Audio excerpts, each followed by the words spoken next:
tossers have thrown it out the door with their behaviour this week. They should be ashamed of themselves. They should absolutely look at themselves in the mirror and wonder what the have they been doing. They were hissing at us and calling us cheats in the Lord's long room, and they have the gall to talk to us about the spirit of cricket. Absolute bullshit. There's a big appeal that's hit him on the pad. He's out. Lions gone. New South Wales are 9 down. Onto Sydney Road, and it's hit a car.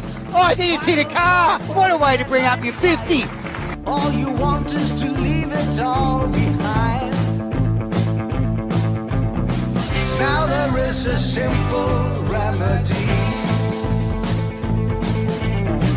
to stay fit for all eternity.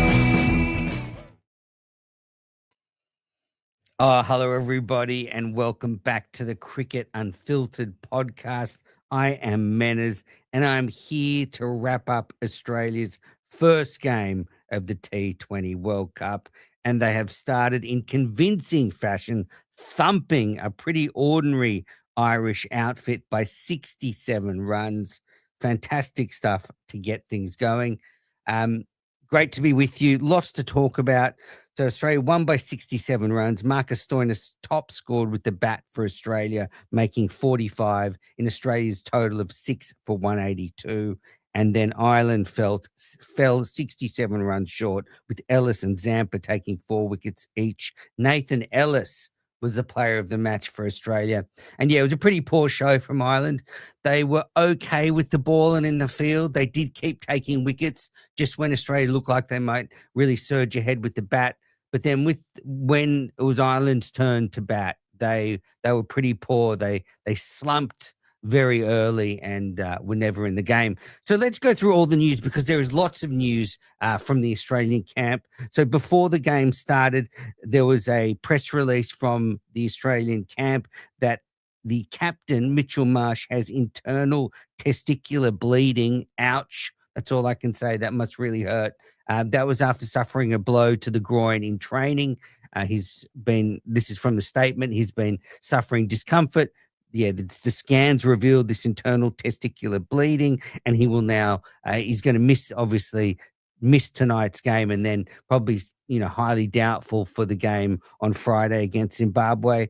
I did a bit of research, and the severity of this injury ranges from a mild contusion, which can be 1 to 2 weeks, to moderate bleeding, which is 2 to 4 weeks, or a severe large hematoma, which can be 4 to 6+ weeks.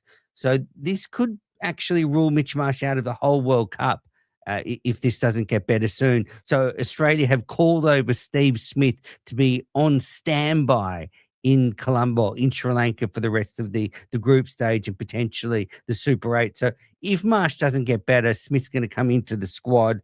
And I guess it's hard to tell unless you're up close. But from the press release, there is definitely a chance Mitch Marsh will miss the rest of the tournament, because it's not something you want to take a chance on if you're Mitch Marsh. You don't want to run around with a damaged testicle and potentially make it worse. Like, no cricket match is worth that. So there's been some famous injuries of players having injuries to the testicle. David Lloyd, most notably struck by Jeff Thompson. David Boone, I think, struck against the West Indies, had a pretty nasty injury down there. So unfortunately, Mitch Marsh joins this club, so it meant he missed this game, and Smith is on the way.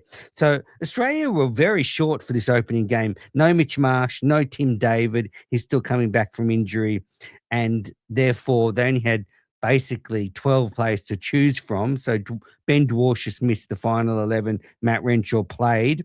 And that's the risk Australia have taken by going in with just 14 players, with a couple of players recovering from injury. So it was a very thin squad. But in the end, this Ireland team just weren't able to press any advantage due to that. So Australia won the toss and they elected to bat.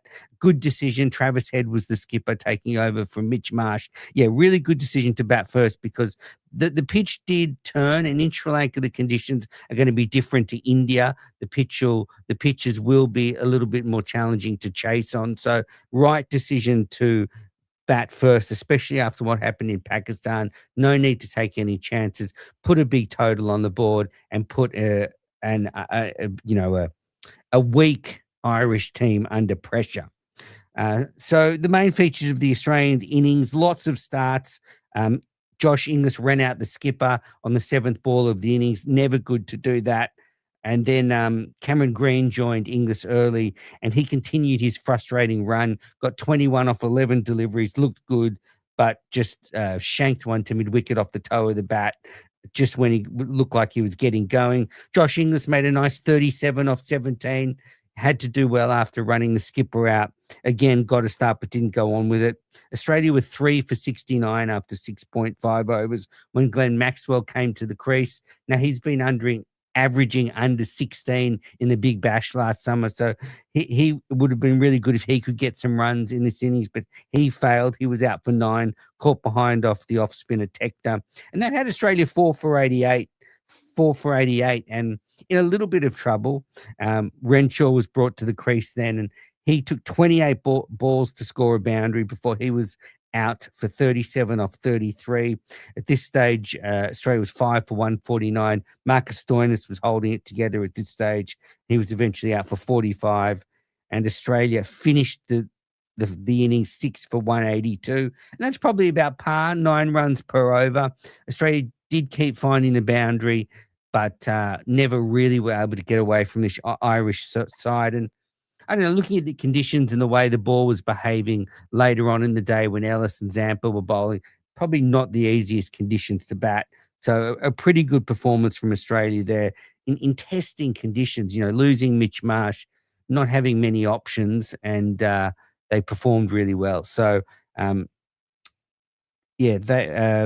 and Bartlett were both not out at the end. So nice for those two youngsters to be not out at the end there. At one point, Andrew McDonald came onto the ground to talk to the umpire, so I'm not sure what that was all about. And the Irish innings chasing 183, they never threatened. From the first ball, Paul Sterling, the Irish skipper, set off for a single. He'd injured his knee in the field. He couldn't run, so he had to retire after the first ball. So Ireland were effectively 1 for 1. He was retired and couldn't come back. And then they slumped to 3 for 13. 2 for 13, but effectively 3 for 13 with the wicket. And then when Ellis got Camphor out second ball, they were 3 for 17 and effectively 4 for 17. So they were never in it. At one stage, Ellis had the figures of 3 for 5. He was destructive in those. He took 3 for 5 in those first 7 balls. So it's a pretty poor match, to be honest. Ireland was so poor so early with the bat. When Zampa got Delaney, they were 5 for 43, effectively 6 for 43 with Sterling. And the game was over at the halfway mark. Ireland were 5 for 66 after 10 overs, and they never threatened. They finished all out 9 for 115 after 16.5 overs.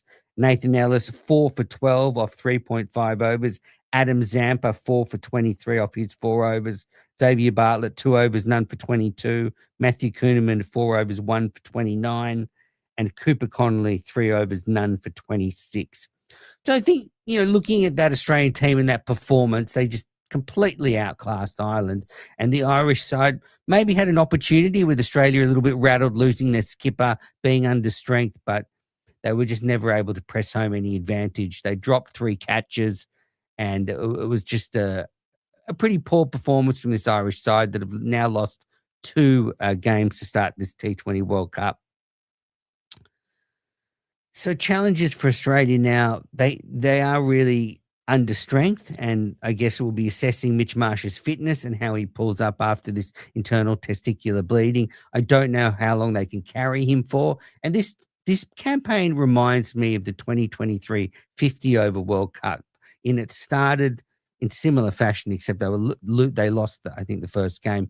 But when that World Cup started, there was a lot of players with injury clouds hanging over them, and the McDonald and Bailey were able to hold it together and make some tough decisions. They held Travis Head back before bringing him into the team late in the tournament, and he was a match winner in the final. So I have some faith in McDonald and Bailey that they can hold this squad together while there's these injury challenges.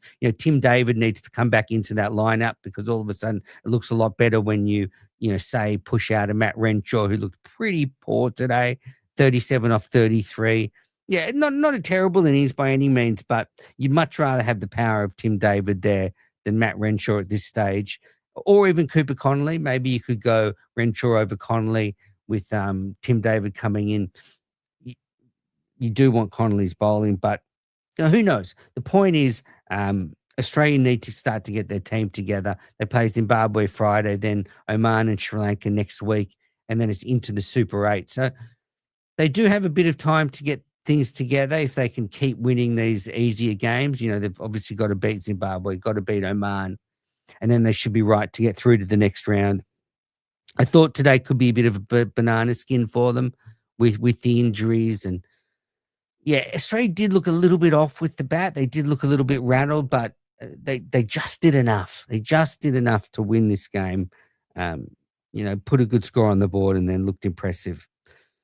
So, the next game is on Friday night, and I'll be coming to you after that. So the plan is I will be coming to you after most games with a short wrap of the game, and whether it's straight after the game or next week when Australia play Oman, Sri Lanka, maybe it'll be the next day.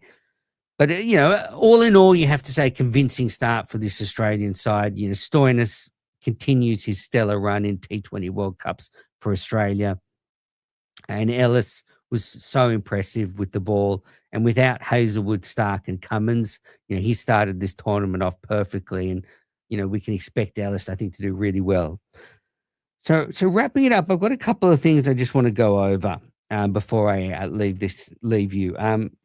Just sticking to the T20 World Cup, I've got a little bit of a nugget about the England team I want to bring up. But before that, just sticking with the T20 World Cup, Australia's been dudded. The Australian fans have been dudded. All these other smaller nations have been putting in cracking performances and pushing the big teams. Earlier today, Afghanistan and South Africa played a ripping game that went to a second super over because the game was tied after the 20 overs each, tied after the first super over, and then South Africa won the second super over. But a terrific game. Afghanistan had two golden chances to win, and they fluffed their lines both times.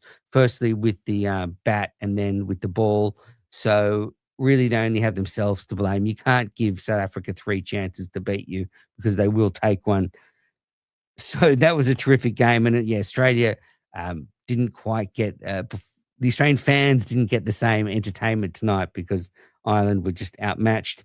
All right, just to wrap this up, I just want to touch on the drinking culture in the England side. So I was listening to Joss Butler's podcast For the Love of Cricket the other day, and Mark Wood was telling a story. Now, I saw the headlines recently, no drinking culture in the England team. So Mark Wood ran through this story. Firstly, he doesn't drink, doesn't enjoy alcohol, but he promised Ben Stokes that he would have a drink if they won the World Cup, even though he didn't want to. Stokes kept badgering him, but Wood stuck to his word, and he had one drink during the World Cup celebrations. He didn't enjoy it. He didn't want to have it. And by the time he finished it, this is in Wood's words, Stokes was that bladdered, he didn't really care whether it had a drink or not. So, yeah, I don't think that's a great look if you're Ben Stokes with what's going on at the moment, that you're pressuring one of your players into having a drink with you. It definitely sounds like there's a drinking culture if you need to do that to one of your mates who doesn't want to have a drink and you're going to pressure him into it. So, the evidence speaks for itself. All right, well, that's it for my wrap of Australia v Ireland, a convincing 67-run win, but lots of questions to be asked about this Australian squad. Can Mitch Marsh recover from this uncomfortable injury in the groin area, or will Steve Smith be parachuted into this squad to rescue the team? And, do Australia have to look at filling that 15th position very soon? Because now they've got Hazelwood out. If Marsh goes, they can bring Smith in for Marsh and still have one spot to fill for the round of the Super 8. So So many questions still about this Australian squad to be answered. But the main thing is, with all this swirling around, they got the job done. So well done. I'll be back live after the Australia v Oman game. I've got a special guest joining me for that show. And I'll be back then. Thanks for joining me. Bye bye.